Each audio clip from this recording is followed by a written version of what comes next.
The NFL Top 100 ranked its player. The players ranked each of the players to see who is the top 100 best players in the NFL, with Tom Brady eking it out over back-to-back MVP Aaron Rodgers, and also who people are arguing could be the greatest defensive player of all time, Aaron Donald. Brady topped them both. We all know what Brady had 5,300 yards, third most passing yards in NFL history, 43 touchdowns, led the league in touchdown throws, led the league in completions. Should have been the MVP last year. Led the league in yards per game. Me and you both agree he should have been the MVP based on those numbers. But Aaron Rodgers did win MVP. He had 37 touchdowns to only 4 interceptions, 4,100 yards. And Brady, while throwing for 5,300 yards and having more attempts than I think anyone, or most attempts in NFL history, still completed almost 68% of his throws, compared to Aaron Rodgers, who had about half of his completions. He had a fantastic year. No, both of them had phenomenal years. And then Aaron Donald, who, arguably the greatest defensive player of all time. We know what he's about. We saw him in the playoffs. We saw him against, which I'm arguing, which we'll discuss, I'm sure, very, very shortly, a vaunted Bengals O-line. Not something impressive, and also beating up on the Bucs O-line, also destroyed at the very end in that game. So what's your reaction? Are you surprised that Brady was ranked number 1 amongst his peers, or what do you think about this ranking? Has he ever been number 1 in this ranking? This is his 4th time. Fourth time. The top 100 started back in 2011, and Brady, in the inaugural top 100, Brady was also ranked number 1. Yeah. I believe it was 2011, 17, 18, and 2022. So what's your reaction to all this? I agree with it. I think it's appropriate. I think he earned it, and I think he should have been the MVP last year. I've said that probably 100 times on the show, so I think people understand that. But I do think a quarterback generally should be at the top of this list because it's somebody who handles the ball on every play. And Aaron Donald, I agree, is a great player. And this ranking, putting him at number 2, I don't know. I might have put Aaron Rodgers at 2 just because he's a quarterback. Right. Yeah, but I don't have a problem with it. How about the other, the top 20? What were the other, going from 20 up to 1? Who were they ranked? I can look that up for you right now. Who was in those rankings? Let's see. Can I look it up? Here we go. Number 20 was J.C. Jackson. He moved up from 29 last year. 19 was Debo. Debo made number 19. Debo Samuels. Yep. Number 18 was Shaquille Leonard, which I think is Darius Leonard as well. Maybe he changed his name, but Shaquille Leonard is number 18. I think it's Darius Leonard. He might have changed his name. Who's he play for? He plays for the Colts. Yeah, What's his position? It is Darius Leonard. He's a linebacker, number 18. Moved up 1 spot from number 19. 17 was Justin Jefferson. 16 was Micah Parsons. 15 was Tyreek Hill. 14 was Trent Williams, the offensive tackle, I said, the highest rated in Pro Football Focus history. 13, Josh Allen. 12 was Derrick Henry. 11, Myles Garrett. I'm surprised D. Henry still made top, 12. Yeah. He was hurt last year, but, he was on a record-breaking year, if he did finish that year. Travis Kelce, number 10. He actually dropped down from number 5. Jalen Ramsey at number 9, Mahomes at number 8, a drop off from the number 1 spot last year. So wow, that's 1 to 8. That's a pretty big drop. Devontae Adams, number 7, T.J. Watt at 6, JT Jonathan Taylor number 5, Cooper Kupp at 4. So Cooper Kupp, according to the players, is the best wide receiver in the league. And then Rodgers 3, Donald 2, Brady number 1. Yeah. So I guess those are pretty fair. I think. I might have put Justin Jefferson up a little higher. I might have as well. Because maybe Debo Samuels too. Debo Samuel number 19 though. And we're not talking about best at their position, the best player in the NFL. They're also rating offense and defense. I think when they got a bunch of defensive players ahead of him. I mean, he touches the ball a lot more than they do, and I understand that. He can play running back and wide receiver. But I think he should be ranked a little higher. Well, here's what I'll say about this ranking. Not only is it you know, the importance of the position, the dependency of the position, quarterback being the general, and everyone else is following the quarterback's command, at least on the offensive side. Yeah. We also have to consider the value of the player itself. How important is the player, not only the position? So with Aaron Donald, right? Here's my argument with Aaron Donald, okay? Why I wouldn't rank him number one. He's not number one. He's number two. No, that's what I'm saying. No, but people were considering him number one over Tom Brady, and even Aaron Rodgers over Tom Brady as well. Here's why I would say Aaron Donald. I'm saying I agree with the argument that Aaron Donald could be higher than LT eventually when he retires as the greatest defensive player of all time. That's a serious argument, and I kind of agree with that. And I would love to have that discussion if I put myself in depth of that conversation. But here's my problem, right? Because I believe they include, let's just say for all intents and purposes, they include regular season and postseason in this, right? Aaron Donald, in the postseason, he got a half a sack against Arizona. He got 0 sacks against San Francisco. He got 1 sack against Tampa Bay, who had I believe, we watched the show recently about our predictions of that game and our reaction afterwards. I believe the offensive lineman who was blocking Aaron Donald on the interior, on the outside and interior, I believe was a undrafted rookie free agent from Rice.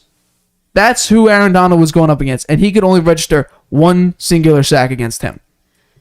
And he also had 2 sacks against the Bengals in the Super Bowl, where the Bengals had the worst offensive line, and an offensive line that gave up 70 total sacks in that season. 59 in the regular season, and I believe 11 in the postseason. So that's the offensive line we're talking about that he dominated against. He did get 2 sacks. He did get 2 sacks. One of them was pretty important right at the end of the game. Right at the end of the game, yes. But once again, it was up against one of the worst offensive lines ever. So we're talking about that here. And yes, those are the only things I take away from Aaron Donald, because I think Aaron Donald is one of the greatest defensive players of all time. But there's also a lot of context you have to talk about with it.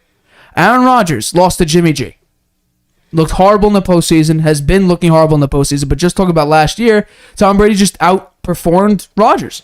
Yes, they left off in, they both left in the divisional game, and then Brady losing to Aaron Donald and the Rams, and then Rodgers losing to Jimmy G and the 49ers, but I'm glad the players saw this. The value of Tom Brady is much larger than what Aaron Rodgers did, the value of Aaron Rodgers right now.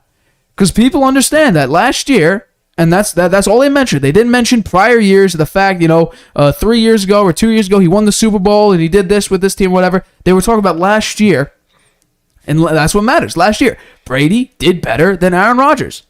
And I remember talking about this with you on the show. We said, you don't give the MVP award to the person who makes the least amount of mistakes. We've talked about that. Yes, Brady got, 3 times the amount of interceptions that Aaron Rodgers did.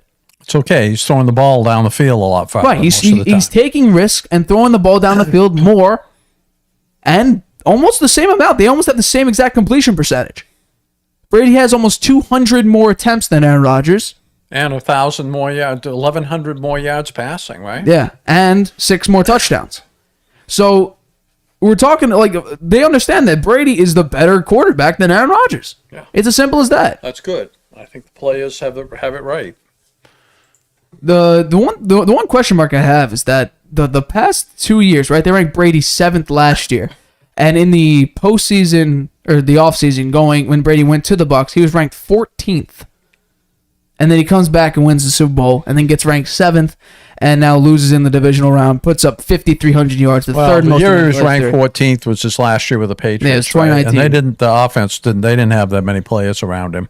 Nah, that's for sure. But in that season, he threw 4,000 yards, 24 touchdowns, 8 picks. Still throwing the ball a lot, though. Only 100 times, actually only 100 times less than this past season. So, he actually averaged more attempts, but less. Yeah, he did not have a good year. So, 14, he had 60.8% completion percentage. It was more about the team than it was him. Right. But Brady last year went on an absolute tear, right? He had 67.5. At 44 years old. 44 years old, yeah. Rodgers, right? I mean, that was the oldest player in a position, a regular player in a position in the history of the NFL, right? I don't think anybody played a whole season like he did at quarterback at 44 years old. Well, the only one that I would think about is George Blanda. Yeah, but he was a place kicker. Right. When he got to that age. Right. He wasn't out there playing quarterback every play. Right. So and this year, at 45 years old, 2 years in a row, I don't think anybody there hasn't been a player that's done this. Right. Well, Brady does have he is the oldest scorer in the NFL at 40. He scored a rushing touchdown, I think, last year at 44 and something years old. So he holds, I think he's like the top 4 oldest scorers in NFL history, something like that. Before that, it was Doug Flutie. But the question mark is, what will the Bucs do this year? Like, where will Brady end up going into 2023? You know, if he retires, I think they'll still have to include him in the ranking because it's the ranking of the previous season. Yeah. Well, if he retires, then they probably won't include him. Maybe. Right? I mean, well, then what? They're gonna replace. He's not playing. If he's not playing, they're gonna include him in the list to pick. Right? Maybe. I don't think they will. I mean, when somebody retires, if he's not retired, then yeah, he'll be in there, and I think he'll probably have a good year this year. I mean, he had one series in the preseason, the final preseason game. He looked great. Right. He went right down the field. They got a field goal. So I don't think he's lost anything. I think he's going to have a great year. We'll see, though. I don't think we don't have the clip up right now, but there was Brady finally spoke in a press conference yesterday, and people were saying that he looked very different than before. That they think that maybe they were joking around, maybe plastic surgery that he got. It could have been he lost a lot of weight. They were just because he did not look. I'll bring this up right now. Didn't look like Tom Brady? He looked very different than what he normally looks like. I'll try to get an image here. We won't be able to show it on the show, but maybe that's why he took the time off. He went and got plastic surgery. That's what people were maybe thinking about. Let's see. Can I? Yeah, here. They said that Brady looks different. So I don't think he looks so much different. Yeah, but we won't be able to show that for the show. But you could just look at the Brady press conference. He was questioned though, and while we're on this, we'll talk. Did they ask him whether he got plastic surgery? No. They did ask him about his. They did ask him about where he was and what he talked about. Oh yeah, what did he say? He actually answered the question. He said, "quote It's all personal. Everyone's got different situations they're dealing with, so we all have really unique challenges. I'm 45 years old, man. There's a lot of sh going on. You just got to figure out life the best you can. It's a continuous process." Once again, so he didn't say what he was doing. We predicted that when he gets asked about it, I'm sure there'll be an ominous and questionable response to when he gets questioned about it. And yeah, I would say that there's a lot of stuff going on in his life. He's 45 years old, and he was asked, There's a lot of stuff going on in all of our lives. Right. I mean, if you're under contract to play football, and you're not there, then people have I guess there's a question: what were you doing? And he didn't really say. That's how it always is, though. I mean, yeah, he's in the public spectrum. Do you really expect him to say, "Oh yeah, by the way, I was chilling in the Bahamas with my wife and kids"? Like, you're gonna say that? I'm surprised somebody doesn't know where he was. I think there's people out there, the paparazzis out there watching to see what he's doing. Hey, it's the football paparazzi. Well, early on when Brady first came back, there were rumors that he went to the Bahamas, but then the Tampa Bay writer Rick Stroud said that the 11-day hiatus was not a vacation. So we got two conflicting reports. It's about, If it wasn't a vacation, does this guy know what it was? I don't think he said, but the way he, I guess, figured it out was that it wasn't so pleasant, or that it just wasn't a vacation as people thought of the Bahamas. But I think it was an obligation to his family. Like I said, I think it was a vacation, just because, you go 11 days, you miss practice for 11 days, and you come back, and I don't know. Who knows? But yeah, he did make a comment about that. He finally answered the question. But yeah, at Brady, deservingly so, ranked number 1. I didn't expect anything less than that.